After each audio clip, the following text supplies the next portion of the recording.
Like, I figure I should chime in for security. It's one thing that I've specialized in, and by the way, I'm a wallet guard user, so props to Michael for that.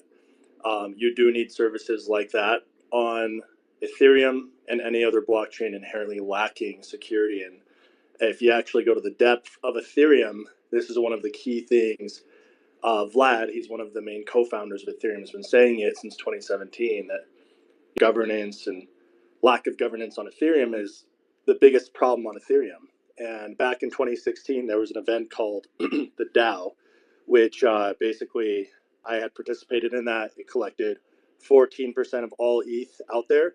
The reason why it collected so much ETH is because it had floor. You could take the money you put in, you could take exactly that much out. So it had like just upside potential and no downside.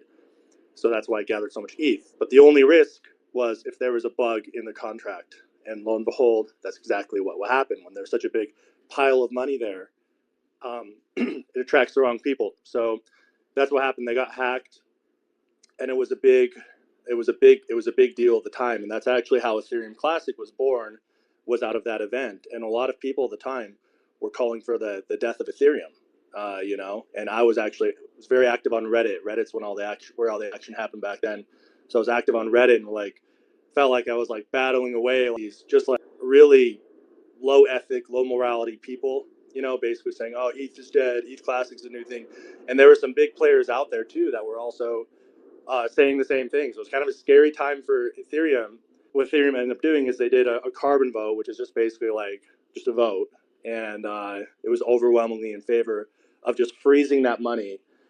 They didn't have to roll back the blockchain. So they just froze that money and basically hard forked and restored that money back to the users it came from. But the reason why I highlight the story is because if something like that happened today, I don't think it could be, you could have the same sort of resolution. It would just be lost. And that really brings to the point of how big of a deal security is. And people don't think about that, as Michael was saying, until it's over. But I think who security really is for, what I found out in my time doing it, is end users don't care that much. You might get hacked hopefully not more than every couple of years of that. But businesses deal with this all the time, that they have a user affected. Every day, maybe they have a user stolen. And so that's where I think I'm glad to see the security narrative come in. It's something that I've taken really seriously. I invented on-chain enforcement. This is how you can freeze assets, recover them. I did that we launched in early 2019. So no one else has created that. I have no idea why. But anyway, so I'm glad you brought up the security. I think that's going to be I think that's starting to come into focus of being a narrative, because you really can't have big businesses out there worrying about a smart contract bug that's going to wipe out their whole business. 100% agree. And I love, again, seeing this focus come in, because really what I see about crypto long term is crypto is about bringing ethics back to money, bringing ethics, the competition that we have here. We could do good things. There's not so much middlemen. There's not so much skimping. There's not stealing. But what we're dealing with today is a lot of that. There's a lot of theft. You have to be very careful. And, I think as humanity, we could do a better job with crypto. So I'm really happy to see the security narrative coming into play. And I think, again, it's going to be necessary for businesses. As Michael's saying, we're both in NFTs, and, when people have assets stolen, it's like a rain on the parade. Just someone comes in. It's the worst thing. It's literally the worst thing going on Twitter and seeing someone saying they got their wallet drained, when these things are so easily preventable in most cases. 100%. And I will just add one more thing on there.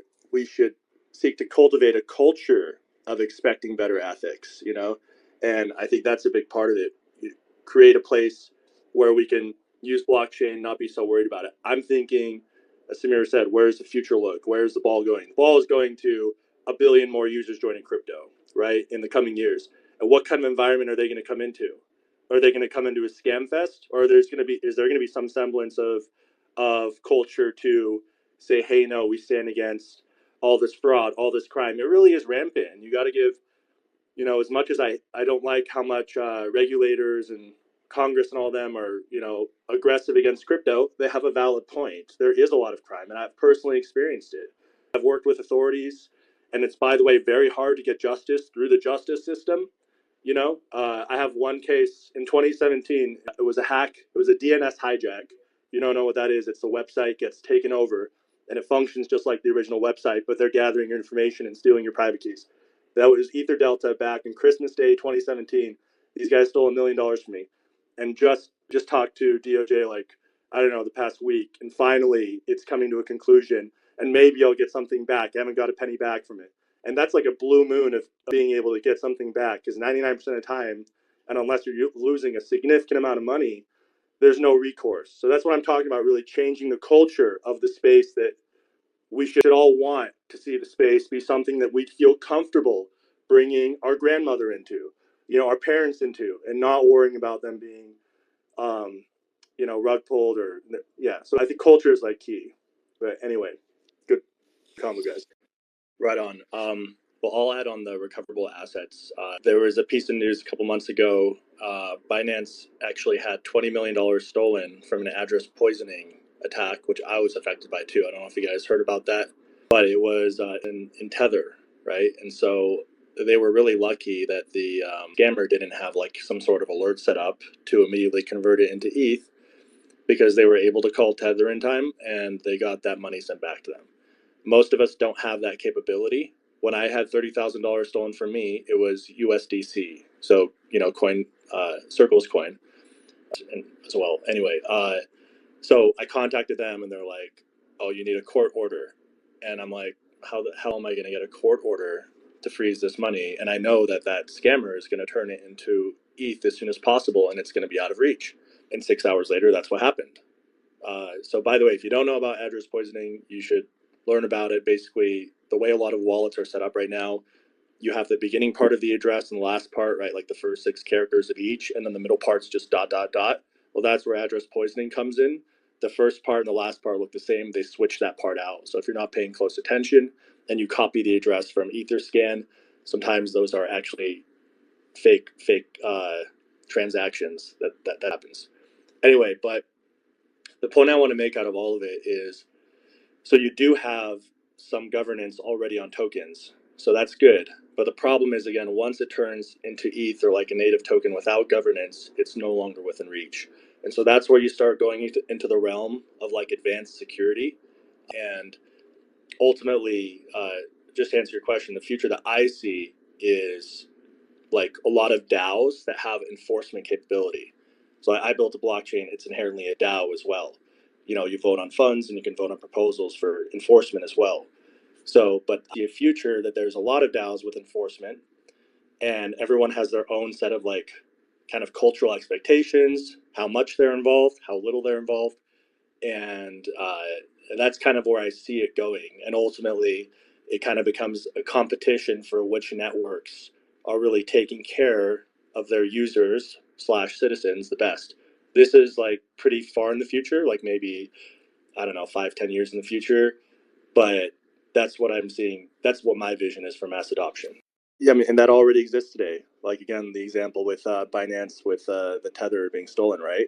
So they were able to, although that was all centralized, that Tether just makes those decisions on their own. The future that I see is a decentralized enforcement. So it's a network vote, just like you have DAOs today, right? Like the ApeCoin DAO. The ApeCoin DAO votes on how to spend money. So it's a DAO, right? They vote on what to do. The same way you have a DAO that votes on how to spend money, you can also have a DAO that says, hey, those people just stole $1 million. Let's put a vote on it and see if we can freeze it before it runs away from our network. That's awesome. But yeah, I agree with Michael. But just also, you don't have to fork the whole network. You just have that built in. Forking a network is kind of intensive. You have to coordinate with all the exchanges, and it's kind of a process. So you wouldn't have to fork the network to do that. You could just have the network have the capability to do that enforcement.